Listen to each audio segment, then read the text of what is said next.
कश्मीरी पंडित थे, सब इस्लाम अपनाकर मुस्लिम हो गए। ये बातें जो है वो गुलाम नबी आजाद साहब ने की है। इनकी बातों में क्या है? इनकी बातों में दिलचस्प ये है कि जिस डोडा जिले में गुलाम नबी आजाद ने ये बात की है, उनकी पैदाइश भी उसी जिले की है। इस बयान से वे अपने अतीत से वैसे ही पीछा छुड़ाने की कोशिश करते दिख रहे हैं जैसे उन्होंने कांग्रेस छोड़ी। जिस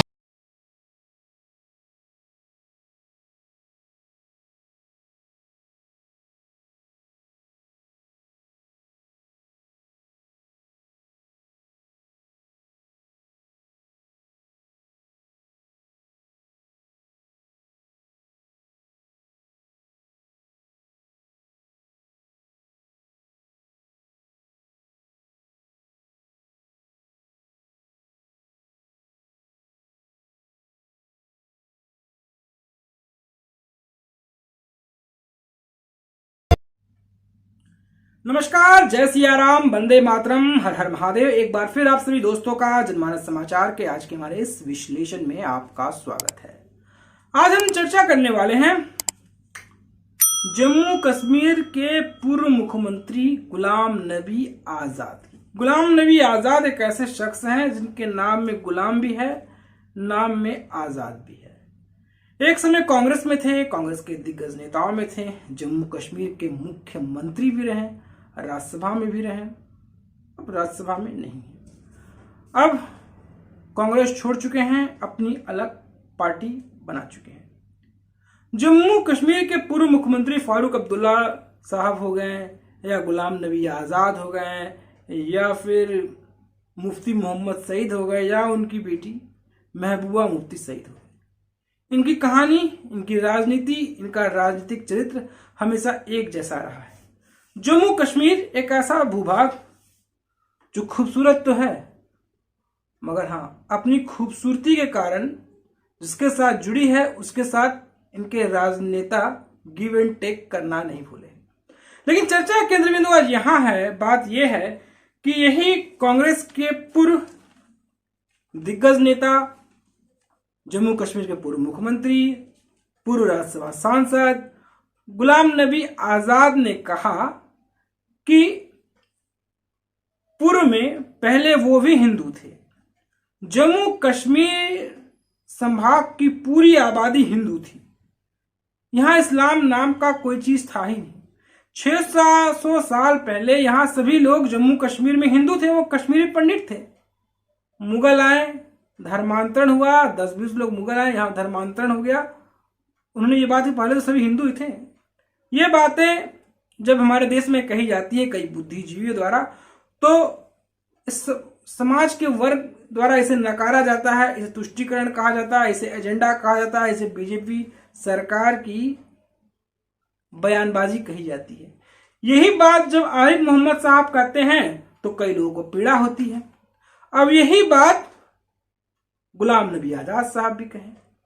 कुछ सालों पहले यही बात जब दिल्ली में आके बोलते थे पूर्व मुख्यमंत्री फारूक अब्दुल्ला, यही बात कहते थे। जम्मू कश्मीर संभाग में जाते थे तो अलग बात कहते थे, मतलब हर क्षेत्र में एड्रेस करने का अलग अलग तरीका हुआ करता था।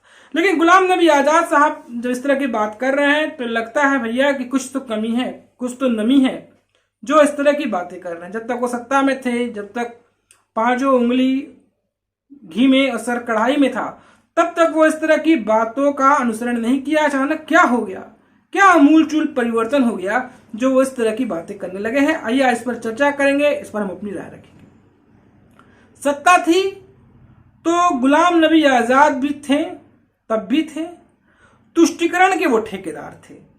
वो तुष्टीकरण के मामले में अपने समकक्ष जनाब फारूक अब्दुल्ला, मुफ्ती मोहम्मद सईद, फारूक अब्दुल्ला के बेटे उमर अब्दुल्ला, मुफ्ती मोहम्मद सईद की बिटिया महबूबा मुफ्ती सईद, सब एक ही धागे के चट्टे बट्टे थे। लफ्ज़ जिहाद भी था, सनातनियों की हत्या की बात भी थी, कश्मीरी पंडितों की हत्या की बात थी, तो उसे नकारते थे। उस कहानी पर वो तवज्जो नहीं देते थे, उस पर ज्यादा चर्चा नहीं करते थे। तो जो जेनोसाइड कश्मीरी पंडितों की गई 1990 में, उसको भी कहीं ना कहीं नकारते ही थे, उसको भी कभी वो एक्सेप्ट ही नहीं की। जो आतंकियों द्वारा आतंकी वारदात की गई, कश्मीरी हिंदुओं को उजाड़ा गया, कश्मीरी हिंदुओं के साथ बर्बरता हुई, उनके साथ कोई ह्यूमन राइट जैसी चीज नहीं थी, बिट्टा कराटे जैसे आतंकी थे जिन्हें हत्या की, उसको लेकर ये कभी कोई नई बातें गढ़ते नजर नहीं आते थे।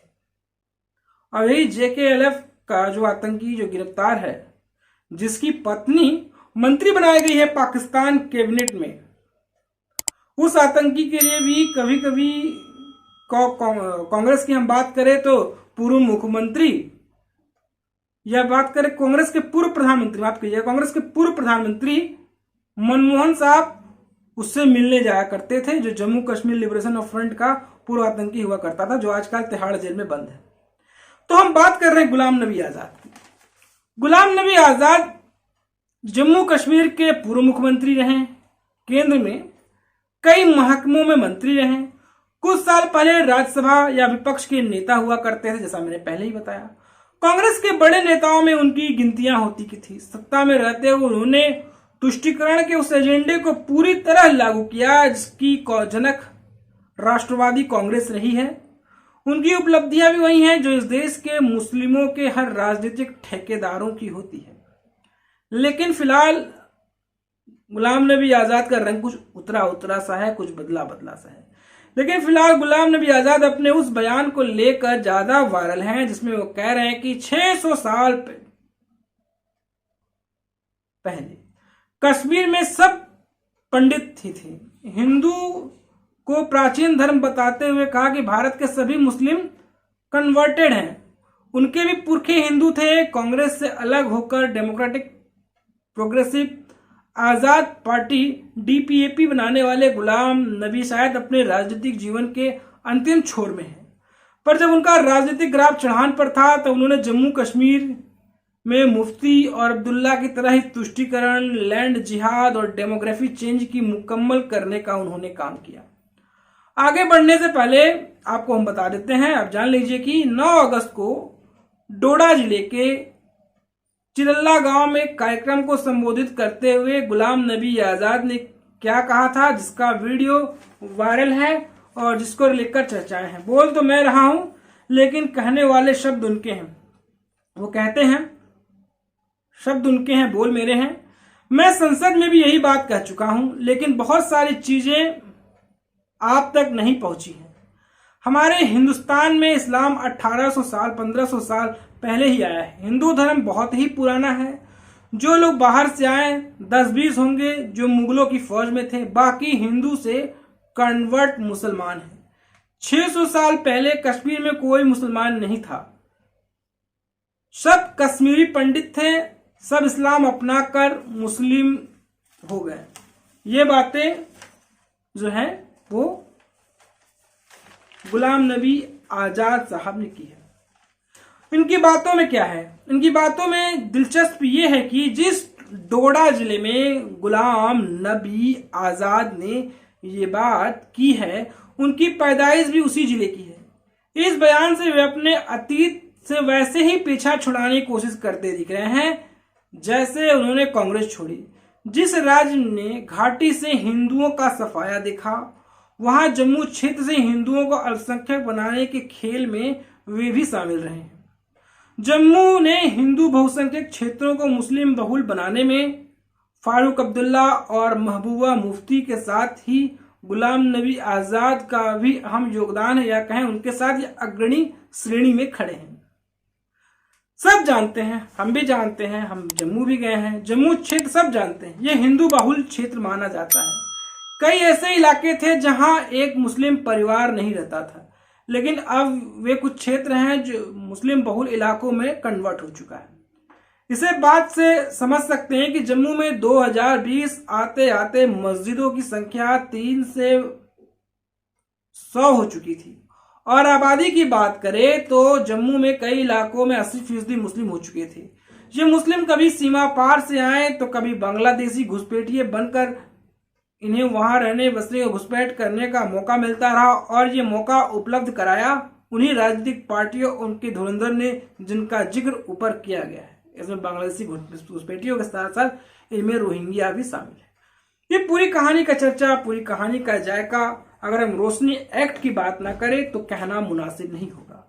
इन्हें बसाने में, इन घुसपैठियों को बसाने में, इनके नाम जमीन करने में रोशनी एक्ट का एक बहुत बड़ा कारनामा रहा है। जम्मू कश्मीर में हम बात कर रहे हैं, रोशनी एक्ट की बात कर रहे हैं, तो हमारी बात में फारूक अब्दुल्ला की सरकार साल 2001 में एक कानून लेकर आई थी। इस कानून को कहते हैं रोशनी एक्ट के नाम से, हम भी जानते हैं, आप भी जानते हैं। इसको लेकर टीवी डिबेट में कई बार चर्चा हो गया है। इस कानून की आड़ में सन 1990 तक हुए कब्जों को सरकारी मान्यता दी गई। फिर मुफ्ती सरकार ने इसे कट ऑफ डेट 2005 में बढ़ाकर 2004 तक कर दिया। इसका मतलब था कि उस समय 1 साल पहले तक जितने भी कब्जे होते उन्हें मान्यता दी जाती और मामूली फीस के नाम पर वो जमीन उस व्यक्ति को सुपुर्द कर दी जाती। इस फीस से जो पैसा आता वो जम्मू एंड कश्मीर के उन हिस्सों में बिजली पहुंचाने की इस्तेमाल होती जो बिजली से दूर थे। गुलाम नबी आजाद ने मुख्यमंत्री बनने पर इसे कट ऑफ को बढ़ाकर 2007 कर दिया।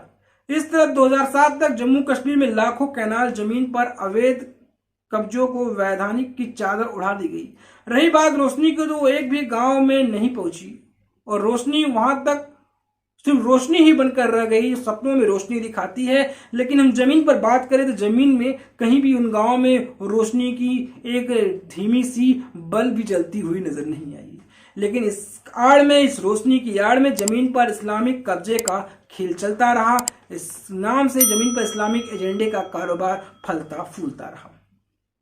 इसको लेकर रिपोर्ट में खुलासा हुआ था कि लैंड जिहाद पर चौंकाने वाला खुलासा हुआ था। जो बातें हुई थी इस लैंड जिहाद पर, और इस पर बात करने के लिए हम चलते हैं साल 2020 में।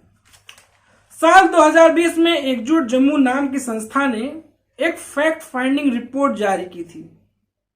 इस रिपोर्ट में बताया गया है कि फारूक अब्दुल्ला और गुलाम नबी आजाद ने भटिंडी के जंगलों की जमीन पर पहले खुद कब्जा जमाया, वहां पर अपने घर बनाए। बाद में मजहबी लोगों को वहां आकर बसने के लिए उन्होंने प्रोत्साहित किया। रिपोर्ट के अनुसार जम्मू में 1990 के बाद 1 लाख घरों का निर्माण हुआ। 50 लाख कनाल सरकारी जमीन पर अतिक्रमण हुआ। एक कनाल 505.857 वर्ग मीटर के बराबर होता है। 1994 में जम्मू कश्मीर के 3 मस्जिदें थीं, लेकिन देखते ही देखते वहां 100 से ज्यादा मस्जिदों का निर्माण हुआ। यह पूरी कहानी हुई, पूरा चरित्र हुआ।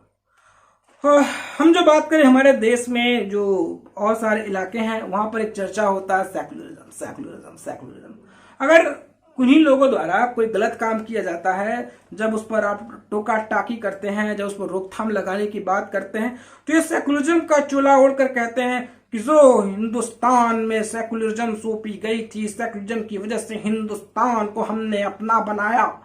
ये सब बातें जो होती हैं, ये सारा खेला सेकुलरिज्म की आड़ में है, धर्मनिरपेक्षता की आड़ में है। लेकिन किस प्रकार सेकुलरिज्म की आड़ में, धर्मनिरपेक्षता की आड़ में एक धर्म का एजेंडा फूका जाता है, एक धर्म की खिचड़ी पकाई जाती है, वो कहानी भी यहाँ पर साफ साफ खुलती जा रही है। सेकुलरिज्म और अलग पहचान के नाम पर ये पूरा खेल हुआ है। भैया हम अलग धर्म अपनाते हैं, हमारी पहचान अलग है, हम भले हिंदुस्तान के साथ है, हिंदुस्तान के साथ हमारा धर्म से गिव एंड टेक का है, उसके ज्यादा कुछ नहीं। वो सारी कहानी यहाँ पर साफ साफ झलकती नजर आती है। जम्मू कश्मीर की दिशा और दशा तय करते रहे खानदानी लोग, जो खानदानी लोग का हम खुद नाम ले लें, अब्दुल्ला, मुफ्ती, आजाद, द्रान, किचलू, वाणी परिवार। सेकुलरिज्म और कश्मीरियत का राग अलापते अलापते वो सत्ता में रहते हुए सेकुलर दिखने की कोशिश करते रहे। लेकिन सेकुलरिज्म की इस आड़ में धीरे धीरे जम्मू को भी वो मुस्लिम बहुल क्षेत्र में कन्वर्ट कर दिया, बाहर से लाकर लोगों को बसा दिया गया। साल 2011 में प्रोफेसर SK भल्ला जम्मू के इस्लामीकरण के मामले को लेकर कोर्ट पहुंचे। इस मामले का उदाहरण तवी नदी कि कछार में अतिक्रमण करने वाले 668 लोगों में से 667 का मुस्लिम होना भी है। इन लाभार्थियों में रोहिंग्या और बांग्लादेशी घुसपैठिए भी शामिल हैं।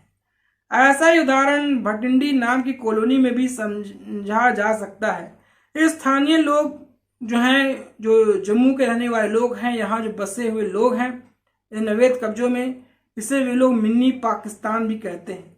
सुंजवा और सुदुड़ा भी अतिक्रमण के बड़े ठिकाने हैं जो इस क्षेत्र में बन गए हैं, जो कहानी यहाँ पर हमें बार बार पढ़ने, देखने और सुनने को मिलती है। सत्ता थी तो गुलाम नबी आजाद भी थे, और सत्ता वाली कहानी यहाँ पर चल रही है, सत्ता वाली कहानी यहाँ देखने को मिल रही है। वही जो अवैध कब्जे वाली कहानी है, जो वहां बसे रोहिंग्या और बांग्लादेशी रहते हैं, जिसे वहां के लोकल जम्मू की जो आवाम है उसे मिनी पाकिस्तान कहते हैं। यहाँ बसे लोगों को हैरानी वाली बात यह है, जो कहानी हम बिहार के सीमांचल में देखते हैं, जो कहानी हम बांग्लादेश और पश्चिम बंगाल के बॉर्डर पर देखते हैं, उन अवैध अतिक्रमण कर लिए हैं आके लोग बांग्लादेशी और रोहिंग्या, उनके आधार बनवा दिए गए हैं। यहाँ भी वही कहानी देखने को मिलती है, लेकिन वो बॉर्डर का इलाका कितनी दूरी है, ये यहाँ से कितनी दूरी है, ये कहीं ना कहीं अंदर में कुछ साजिशों की कहानी है, जो इस साजिशों को यहाँ पर पूर्ण करती नजर आ रही है।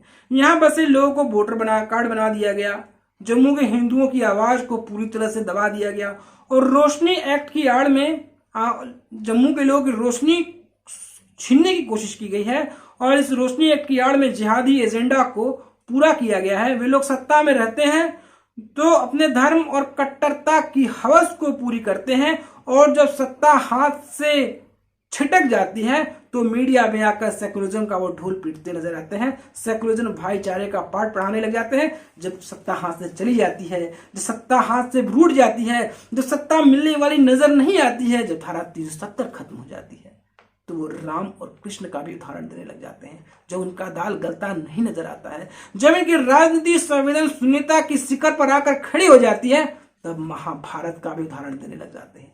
यही कहानी है जो आजकल जम्मू कश्मीर में 370 की सुनवाई के दौरान हर तरह की बातें निकलकर सामने आ रही है। तो दोस्तों, आपको हमारी ये कहानी कैसे लगी, आपको हमारा एपिसोड कैसा लगा, आप हमें जरूर बताएं। दोस्तों, आपसे गुजारिश है, निवेदन है कि आप हमारे चैनल को लाइक करें, शेयर करें, सब्सक्राइब करें। अगर आपके पास हमारे लिए कोई सुझाव हो तो बेशक आप में सुझाव दे सकते हैं। दोस्तों, फिर हाजिर होंगे एक नई कहानी के साथ, एक नए एपिसोड के साथ। तो डोंट फॉरगेट सब्सक्राइब दिस। फिर मिलेंगे, तब तक के लिए जय श्री राम, वंदे मातरम।